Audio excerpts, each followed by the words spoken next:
ضلع کرم میں ظلم کی انتہا، بدترین دہشت گردی، مسلح افراد کی پارا چنار روڈ پر گاڑیوں پر اندھا دھند فائرنگ، 7 خواتین سمیت 39 افراد جاں بحق، 28 زخمی۔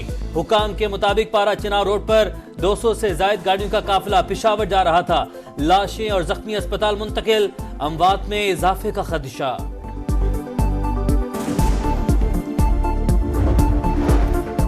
ملک دشمن عناصر کی تمام کوششوں کو ناکام بنائیں گے، صدر مملکت آصف علی زرداری اور وزیر اعظم کی سانحہ کرم کی مذمت، بزدلانہ کارروائیوں سے قوم کے حوصلے پست نہیں ہو سکے، شرپسند عناصر کی نشاندہی کر کے مثالی سزا دی جائے گی۔ شہباز شریف کا عزم، وفاقی وزیر داخلہ کا وزیر اعلیٰ خیبر پختونخوا سے ٹیلی فونک رابطہ، دہشت گردی کے خاتمے کے لیے مشترکہ کوششوں پر اتفاق، روابط بڑھانے پر زور، کرم میں جرگے کو فعال کیا جائے، حالات کا جائزہ لے کر رپورٹ پیش کرے۔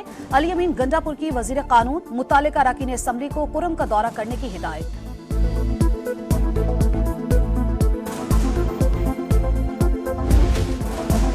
انتظامیہ قانون کے خلاف احتجاج کی اجازت نہ دے، امن و امان برقرار رکھنے کے لیے اقدامات کرے۔ اسلام آباد ہائی کورٹ کا تحریری حکم نامہ جاری، لکھا یقینی بنایا جائے عام شہریوں کے کاروباری زندگی میں کوئی رخنہ نہ پڑے۔ وفاقی وزیر داخلہ عدالت میں پیش، 24 نومبر کو بیلاروس کا وفد آ رہا ہے، احتجاج کی کال سے سب کچھ بند ہو جاتا ہے۔ آج کرم میں بدترین دہشت گردی ہوئی، ادھر توجہ دیں یا ادھر۔ محسن نقوی کا عدالت میں جواب، اس صورتحال سے کیسے نمٹا جائے، چیف جسٹس عامر فاروق کا استفسار۔ ریمارکس دیے، ایک تاریخ اور رکھ لیتے ہیں، مسئلے کا حل نکالنا ہے، عدالت کی بیرسٹر گوہر سے بات کر کے مسئلہ حل کرنے کی ہدایت۔ احتجاج کے خلاف پشاور ہائی کورٹ میں بھی پٹیشن دائر۔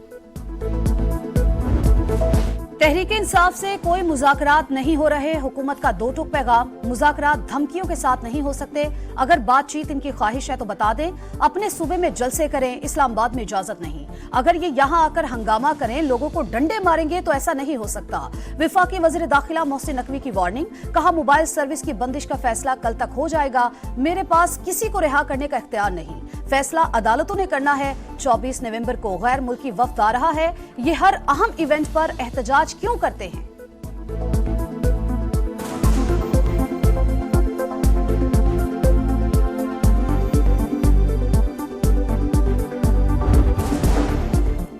28 ستمبر کے احتجاج کا مقدمہ، بانی پی ٹی آئی کا 5 روزہ جسمانی ریمانڈ منظور، راولپنڈی اے ٹی سی کا 26 نومبر کو دوبارہ پیش کرنے کا حکم، تفتیش اڈیالہ جیل میں ہی کی جائے گی، بانی کے سیل کی سیکیورٹی تھانہ نیو ٹاؤن پولیس نے سنبھالی۔ توشہ خانہ 2 کیس میں بانی تحریک انصاف اور بشرا بی بی پر فرد جرم عائد نہ ہو سکی۔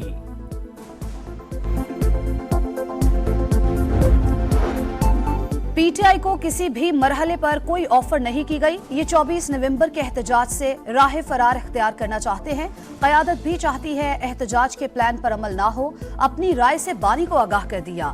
سربراہ تحریک انصاف نے پوچھا ہے کوئی راستہ بتائیں جس سے اس کو لپیٹا جا سکے۔ خواجہ آصف کی پروگرام ریڈ لائن وتھ طلب میں گفتگو۔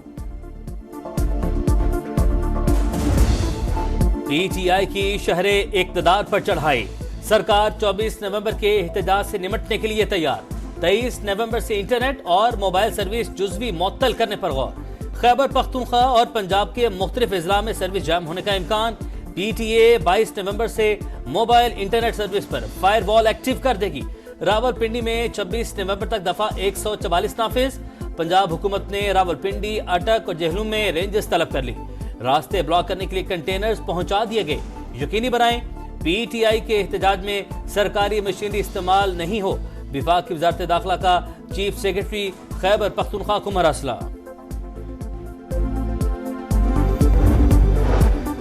بانی پی ٹی آئی نے ڈیل کرنا ہوتی تو کیا اتنے عرصے جیل میں ہوتے؟ ایک اور مقدمے میں گرفتاری مزاح کا خیز ہے۔ 24 نومبر کو ہر حال میں احتجاج ہوگا، علیمہ خان کی للکار، احتجاج قانونی اور آئینی حق، شیلنگ سہنے کے لیے تیار ہیں، حکومت خوف زدہ ہو چکی، بیرسٹر سیف کی گفتگو، علی محمد خان نے کہا فیصلہ سازوں کے پاس 1-2 دن ہے، حکومت ہوش کے ناخن لے، بانی پی ٹی آئی کو رہا کیا جائے۔ خیبر پختونخوا میں امن و امان کی صورتحال تشویشناک، وزیر اعلیٰ کو وفاق سے لڑائی کرنی ہے، صوبے کے وسائل ریاست کے خلاف استعمال کیے جا رہے ہیں، وفاق کی حکومت اس کو سنجیدہ لے، قانون کو ایکشن میں آنا چاہیے، گورنر فیصل کریم کنڈی کا دسمبر کے پہلے ہفتے میں APC بلانے کا اعلان۔ عظما بخاری نے کہا کالعدم TTP کے سیاسی ونگ نے جہادی اسکواڈ قائم کر دیا۔ 9 مئی کا ماسٹر مائنڈ وزیر اعلیٰ کو مہرے کی طرح استعمال کر رہا ہے۔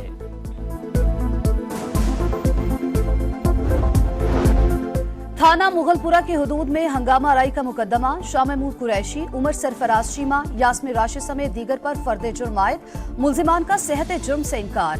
ATC لاہور نے آئندہ سماعت پر گواہ طلب کر لیے۔ جلاؤ گھیراؤ کیس میں اسلم اقبال کے دائمی وارنٹ گرفتاری بھی جاری، علی امین گنڈا پور بھی مشکل میں۔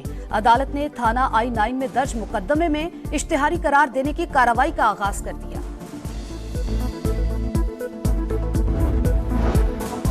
غزہ میں جنگی جرائم، انٹرنیشنل کرمنل کورٹ نے اسرائیلی وزیراعظم کے وارنٹ گرفتاری جاری کر دیے۔ اسرائیل کے سابق وزیر دفاع کے بھی وارنٹ جاری۔ اسرائیل نے عالمی عدالت کے وارنٹ مسترد کر دیے۔ نیتن یاہو کا کہنا ہے عالمی دباؤ کسی صورت قبول نہیں کریں گے۔ حماس اور یورپی یونین کا ICC کے فیصلے کا خیر مقدم۔ دریائے سندھ سے نہریں نکالنے کا منصوبہ نامنظور، بلاول بھٹو کا وفاق سے فیصلے پر نظر ثانی کا مطالبہ، کہا اعتراضات نہیں سنے گئے تو پروجیکٹ متنازع ہوگا، حکومت تمام سٹیک ہولڈرز کو اعتماد ملے، زبردستی رائے مسلط کرنے سے سیاسی عدم استحکام پیدا ہوگا، معاملہ مشترکہ مفادات کونسل میں اٹھایا جائے، چیئرمین پیپلز پارٹی کی وزیر اعلیٰ سندھ کو ہدایت، مراد علی شاہ کا وفاق سے CCI کا اجلاس بلانے کا مطالبہ۔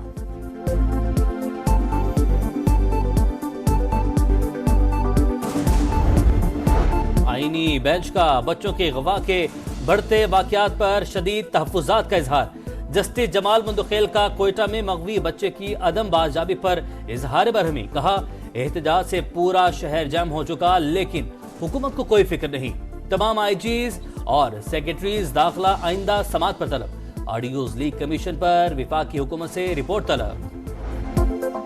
وفاقی وزیر سرمایہ کاری بورڈ، مواصلات اور نجکاری عبدالعلیم خان کی باکو میں ترکی کے وزیر ٹرانسپورٹ سے ملاقات، دو طرفہ تعلقات مزید مضبوط بنانے پر اتفاق۔ عبدالعلیم خان آذربائیجان کے وزیر ڈیجیٹل ڈیولپمنٹ اینڈ ٹرانسپورٹ سے بھی ملے، آذربائیجان کو پاکستان میں G2G سرگرمیوں کی پیشکش۔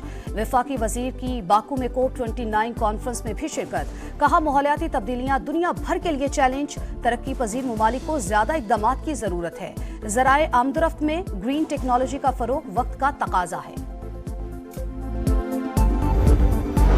پنجاب میں مجموعی حالات باقی صوبوں سے بہتر، دوسرے صوبوں میں شہید ہونے والے بھی پاکستانی ہیں، دکھ ہوتا ہے، دہشت گردی کے خطرات رہتے ہیں، امن و امان اولین ترجیح ہے۔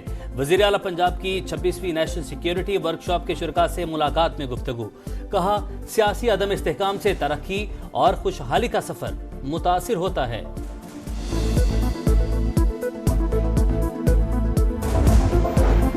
سموگ میں کمی کے بعد پابندیوں میں نرمی، پنجاب بھر کے تفریحی مقامات کل سے کھلیں گے، لاہور، ملتان، فیصل آباد، گوجرانوالہ میں مارکیٹیں رات 8 بجے ہی بند ہوں گی، نوٹیفیکیشن جاری۔ سموگ کے خلاف وزیر اعلیٰ پنجاب مریم نواز کے مؤثر اقدامات، لاہور کے مختلف علاقوں میں انڈیکس 300 سے نیچے، فضائی آلودگی سے نمٹنے کے لیے طویل مدتی پالیسی پر عمل درآمد ناگزیر، مریم اورنگزیب کا کہنا ہے زیرو ٹالرنس پالیسی جاری رہے گی۔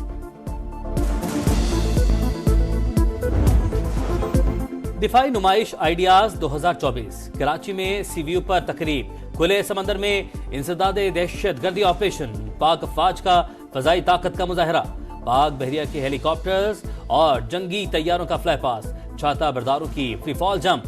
نمائش میں chairman joint chiefs of staff committee general Sahir Shamshad Mirza کا دورہ، پاک فضائیہ کے سربراہ چیف مارشل ظہیر احمد بابر کی بھی آمد، دفاعی صنعت کے فریم ورک کے قیام کی حوصلہ افزائی۔